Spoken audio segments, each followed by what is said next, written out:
Marcus Okafor was 39 years old, and his children were the only thing in his life he had never once taken for granted. He drove a burgundy Tahoe with a booster seat on the left and a forward-facing car seat on the right, both installed by him, both checked on the first of every month. He wore a work jacket with the logo of Okafor Structural on the left breast and kept a photograph of his two children, Elijah, 7, and Cora, 4, tucked into the sun visor above the driver's seat, printed on cardstock, laminated, because the phone screen dims and the photograph does not. He was a licensed structural engineer and the founder of Okafor Structural Consulting, an 8-person firm that assessed the integrity of buildings, whether they would hold, whether they were sound, whether what appeared solid actually was. He knew, better than most men, the difference between a structure that looked stable and one that was. On a Monday morning in August, he dropped Elijah and Cora at his mother's house at 7:45. The way he did every Tuesday and Thursday and every other Monday, the custody arrangement he and his ex-wife Nadine had been operating under for 11 months, established by a temporary order while the full dissolution proceedings moved through the court. He kissed both children. He told Elijah good luck with the spelling test. He told Cora he loved her. He drove to the office. His phone rang at 9:17. It was his mother. She said, "Nadine came and got the children." He said, "What?" She said, 20 minutes ago. She said the schedule had changed. She took them. Marcus, she put them in the car and she left. He was out of the building and in the Tahoe before his mother finished the second sentence. What he did in the next 14 hours, calmly, precisely, in the correct order, would determine what happened in a courtroom 4 months later. And what happened in that courtroom 4 months later made Nadine scream. Before we jump into the story, comment where in the world you are watching from and subscribe, because tomorrow's story is one you need to hear. He drove to his mother's house first. He needed to see it, not from urgency, but from discipline. He was a structural engineer. He assessed things in person before he drew conclusions. He stood in his mother's driveway for 4 minutes, asked her 3 questions, listened to all 3 answers, and wrote the answers in his notebook with the time. 9:26 a.m. His mother, Eleanor, 67, a retired school principal who had raised Marcus alone from the time he was 9 and who had therefore long since used up her capacity to be flustered by difficult situations, told him what she had observed. Nadine had arrived at 9:04. She had been polite, not hurried. She had told Eleanor that there had been a schedule change and that she would be taking the children to a new school they were starting that week. She had loaded both children into her car within 6 minutes. Elijah had asked about his backpack, which was still inside. Nadine had said he'd have a new one. His mother said she seemed like she had planned it. Marcus wrote, planned, not impulsive. He called his attorney from the driveway. Her name was Josephine Reeves, 54, family law, 19 years of practice in this county, with a manner that combined precision with an absence of dramatic energy that Marcus had come to understand over the 11 months they'd worked together was not coldness, but efficiency. She picked up on the second ring. He told her, in order, what had happened. She said, "Don't go to Nadine's house. Don't call Nadine. Come to my office. Bring the notebook." He was there in 23 minutes. Marcus had spent 12 years building Okafor Structural Consulting from a solo practice, himself, a laptop, and a structural analysis software license he'd bought on installment, into an 8-person firm that assessed commercial and residential structures for developers, insurance companies, and municipalities across a 4-county region. He had built it on a principle he had learned from his first mentor in the field, an engineer named Dr. Adoyo, who had told him, The building doesn't lie. People lie. Plans lie. The building tells you what is actually true if you know how to read it. He had applied this principle to every structure he had ever assessed. He had tried, with mixed results, to apply it to other areas of his life. His marriage to Nadine had lasted 6 years. It had produced Elijah and Cora, both of whom had his eyes and her laugh, and a combined capacity for chaos that he found exhausting and irreplaceable in equal measure. The marriage had ended not with a single fracture, but with a slow separation of things that had been joined without sufficient preparation. Incompatible loads, his mentor might have said, distributed across a structure that had been built for a different purpose than what it came to bear. The separation had been 11 months ago. The temporary custody order had been in place for 9 months. Under its terms, Marcus had the children every Tuesday, every Thursday, and every other weekend, from Friday at 6 Dulato to Sunday at 6 Dulato. The arrangement had been working. He had been present for every pickup and every drop-off, on time, without incident. He had been cataloging other things. 6 weeks ago, Elijah had mentioned, in the car on the way home from school, that his teacher had asked him to spell his last name, and he had said Okafor, and the teacher had looked confused. He had not thought much more of it. He had written it in the notebook that he kept, because he was an engineer, and engineers kept field notes. 4 weeks ago, Cora had referred to a man named Daddy Drew in a way that suggested familiarity rather than introduction. He had asked, gently, who Daddy Drew was. Cora had said, Mamo's friend. He had written it in the notebook. 2 weeks ago, he had received a piece of mail addressed to Elijah J. Thorne and Cora A. Thorne, Nadine's maiden name, from a school district he did not recognize, in a zip code that was not Nadine's listed address. He had photographed the envelope. He had added it to the notebook. He had called Josephine, who had said, not yet. Wait until there's enough to build with. There was enough now. Josephine Reeves set the notebook on the table in front of her and read it from the beginning. She was not a fast reader. She was a thorough one. She spent 11 minutes with it. Marcus sat across from her and drank a cup of water and did not speak. She set the notebook down. She said, the mail addressed to the new last name. Do you still have the photograph? He had printed it. He set it on the table. She looked at it. She said, the zip code on the school district letterhead. That's not Nadine's address of record with the court. He said, no, it's 17 miles north. She said, she's relocated. She was not asking. The school enrollment, the name change, the new address, this didn't happen this morning. This has been in progress for weeks, possibly months. She picked up her pen. Taking the children during your designated parenting time, in violation of the temporary order, and relocating them to a new school district without court approval, and unilaterally changing their surname without a court order, each of these is a separate violation of the temporary order. Together they constitute what we call custodial interference. She looked at him. I want to file an emergency motion today, before the end of business. I want to be in front of a judge tomorrow morning. He said, what do I need to do? She said, nothing that isn't in this notebook already. She picked it up again. You documented everything. The dates, the children's statements, the mail, the times. She set it down. This is the filing. You already built it. He said, Dr. Adoyo always said the field notes are the case. She said, your Dr. Adoyo was right. She reached across the table and refilled his water glass. There is one more thing I need to ask you about. The name change. Do you know if it was legally executed? He said, no.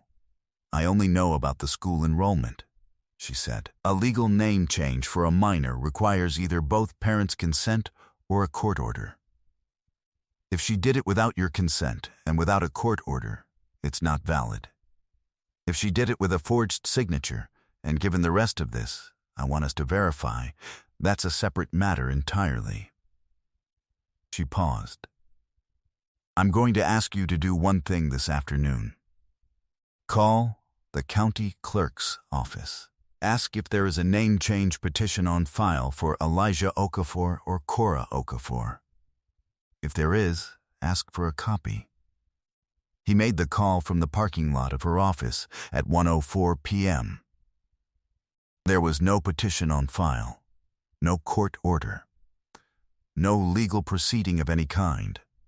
The name change had been done unilaterally, administratively, through a school enrollment form.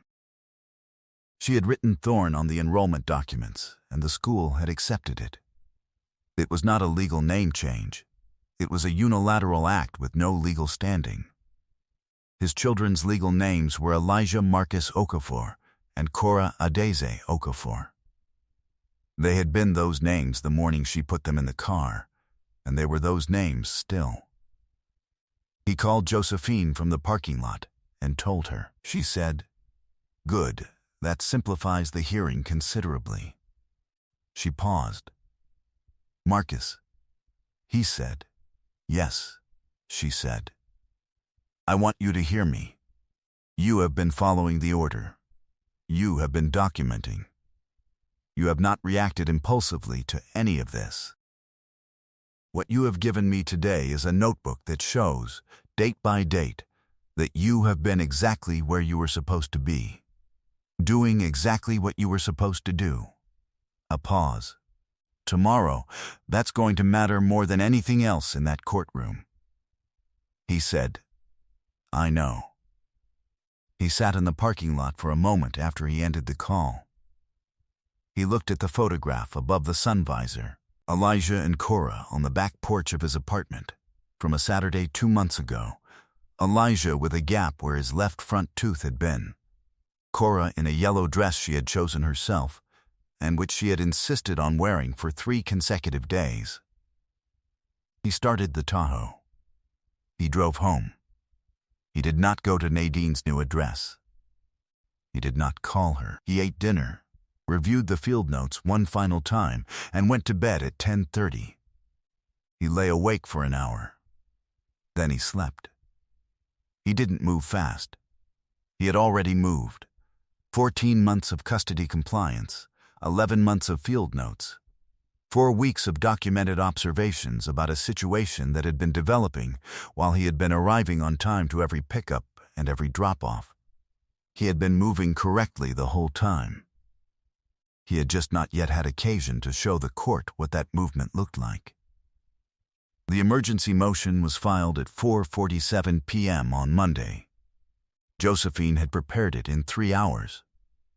It was 31 pages. It attached the temporary order, the custody schedule, a sworn declaration from Eleanor Okafor with timestamps, the photograph of the school district envelope, the county clerk's confirmation that no legal name change had been filed, and a summary of field notes spanning 14 months. The hearing was scheduled for 9:00 Tuesday morning. Josephine called Marcus at 8:00. She said, "Wear what you wear to a client meeting, not the work jacket. Bring the original notebook." He was in the courthouse at 8:27. The hearing was in courtroom 4. He sat in the corridor on a wooden bench with his hands folded and his notebook in his jacket pocket, and the photograph of Elijah and Cora in his mind, which was where it lived when it was not in the sun visor. Nadine arrived at 8:51 with her attorney, a man named Philip Strand, whom Josephine had described to Marcus, without editorializing, as aggressive in interim proceedings. Nadine had the particular quality of a person who has made a decision and has not yet discovered whether the decision was correct. She glanced at Marcus once in the corridor. He looked at her steadily. She looked away. They went into the courtroom. The judge was the Honorable Sylvia Cartwright. She was 61. With a reputation, Josephine had told him for two things. She was deeply attentive to the record, and she had no patience for parties who treated court orders as suggestions. Josephine opened. She described the temporary order, its terms, and the documented violations.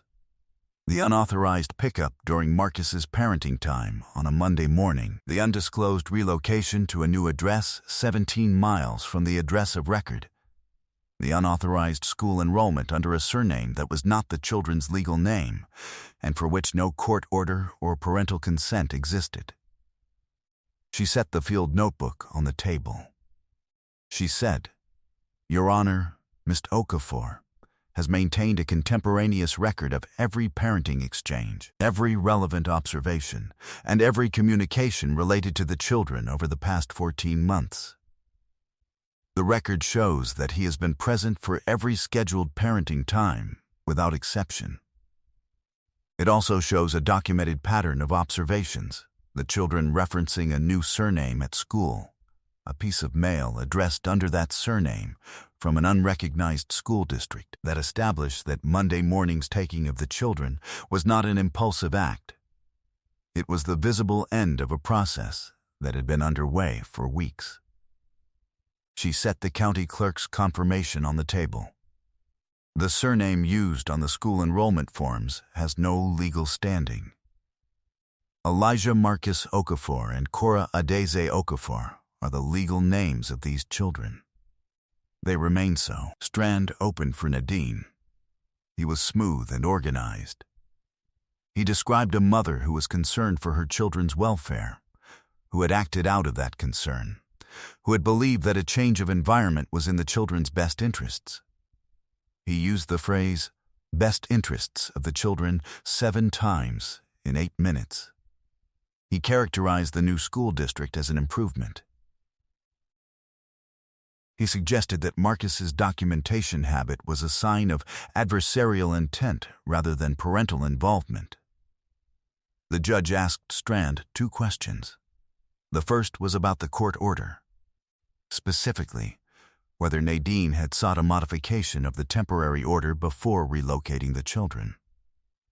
Strand said the motion to modify had been in preparation. The judge said she had not asked whether the motion was in preparation.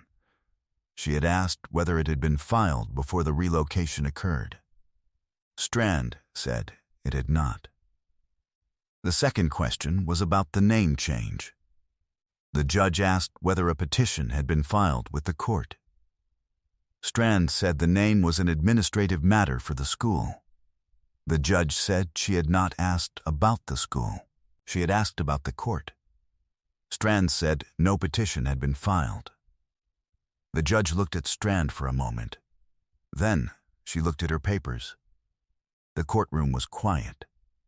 She spoke for 11 minutes. Marcus heard it in the way he heard a structural analysis read back to him by a junior engineer, not looking for the conclusion, which he already understood, but checking the reasoning, making sure every load was correctly assigned, every connection sound. The judge found Nadine in willful violation of the temporary custody order on 3 separate grounds: the unauthorized pickup, the undisclosed relocation, and the school enrollment under an unapproved surname. She ordered the immediate return of both children to the custody schedule as written. She ordered Nadine to update her address of record with the court within 48 hours. She ordered that any future relocation of the children's residence required 30 days written notice and court approval. She awarded Marcus attorney's fees for the emergency filing. And she ordered that both children be re-enrolled in their original school district within 5 school days under their legal names, Elijah Marcus Okafor and Cora Adeze Okafor, with documentation confirming the enrollment to be filed with the court. Then, she looked at Nadine directly. She said, "This court's orders are not optional. They are not subject to your individual interpretation of what is in your children's best interests. That determination belongs to this court. And when you circumvent it, you are not protecting your children. You are harming them, and you are harming the legal process that exists to protect them. She paused.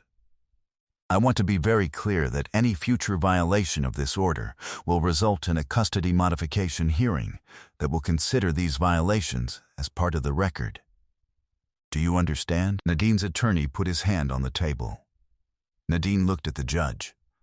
Something was moving across her face, not quite composure, not quite the absence of it. She said yes. From the gallery, where Marcus had requested that she not attend, but where she had come anyway, Eleanor Okafor covered her mouth with her hand. Nadine stood abruptly. Her chair scraped back against the floor. She said something to her attorney, too low, too fast for the courtroom to hear it fully, and then she walked to the door. The door swung shut behind her. In the corridor outside, through the heavy wood, the sound carried. Marcus looked at the closed door for a moment. Then he looked at Josephine. She was already gathering the documents. She set the field notebook on top of the stack and slid it across the table to him. He picked it up. He put it in his jacket pocket. The children were back at his apartment by 4:30 that afternoon. The exchange happened at his mother's house, as the order specified, with Josephine present, and a copy of the morning's ruling in hand. Elijah came through the door and said, "Dad, I missed the spelling test." Marcus said, "I know. We'll practice for the next one." Cora came in behind him in the yellow dress, which she had apparently worn for the third consecutive time, and said nothing because she was 4 and did not require a reason to say nothing. He made dinner. Pasta, which was Elijah's current preference. He helped Elijah with homework at the kitchen table, while Cora arranged small plastic animals on the floor beside them in an order that satisfied her and no one else. He gave them baths. He read to them. He turned out the light in their room and stood in the doorway for a moment, listening to them settle. He went to the kitchen. He made tea. He sat at the table with the field notebook open to a blank page. He wrote the date. He wrote the time. He wrote, "Children home. Elijah, spelling test missed to reschedule. Cora, yellow dress." He wrote what they'd had for dinner.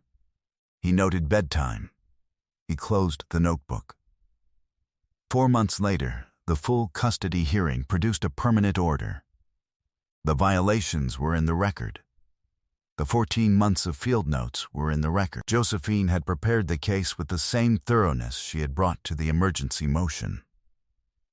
The permanent order awarded Marcus primary physical custody of both children, with Nadine having parenting time on alternating weekends and 1 evening per week. A relocation clause required 90 days' notice and court approval for any address change affecting the children's school placement. The children's legal names remained Elijah Marcus Okafor and Cora Adaeze Okafor.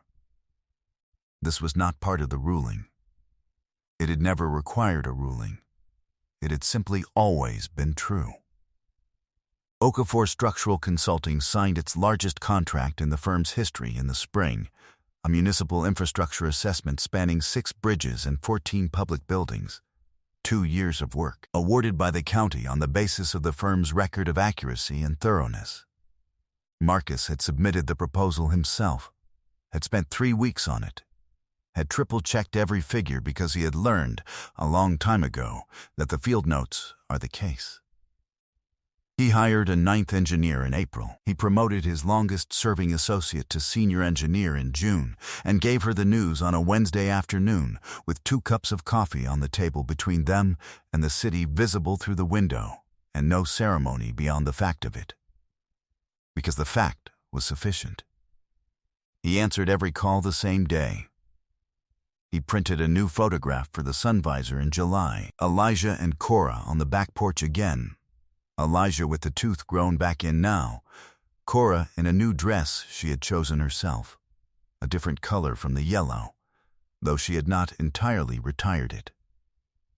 On a Saturday morning in late May, Marcus Okafor stood on the back porch of his apartment building with a cup of coffee and watched Elijah and Cora in the small yard below. Elijah was explaining something to Cora with the serious, slightly condescending authority of an 8-year-old addressing a 5-year-old, and Cora was listening with the polite, entirely unconvinced expression of a 5-year-old who has already decided she is going to do whatever she was going to do. He watched them. He thought about the Monday morning in August when his mother had called. He thought about the parking lot and the county clerk and courtroom floor and the field notebook in his jacket pocket. He thought about the photograph in the sun visor and what it meant to have something worth laminating. Elijah looked up and saw him and said, "Dad, can we go to the park?" He said, "Yeah, let me get my shoes." He went inside. He put his shoes on. He took the field notebook out of his jacket pocket and set it on the counter, open to a blank page, because today was a Saturday, and Saturdays were for the park and not for field notes, and because a man who cannot put the notebook down has misunderstood what the notebook is for. He picked up his keys. He went back outside. He put on his hard hat, in his mind, and walked toward the work. I hope you enjoyed that one. Be sure to like the video and subscribe so you don't miss the next story. I've picked out 2 more for you that I think you'll really like.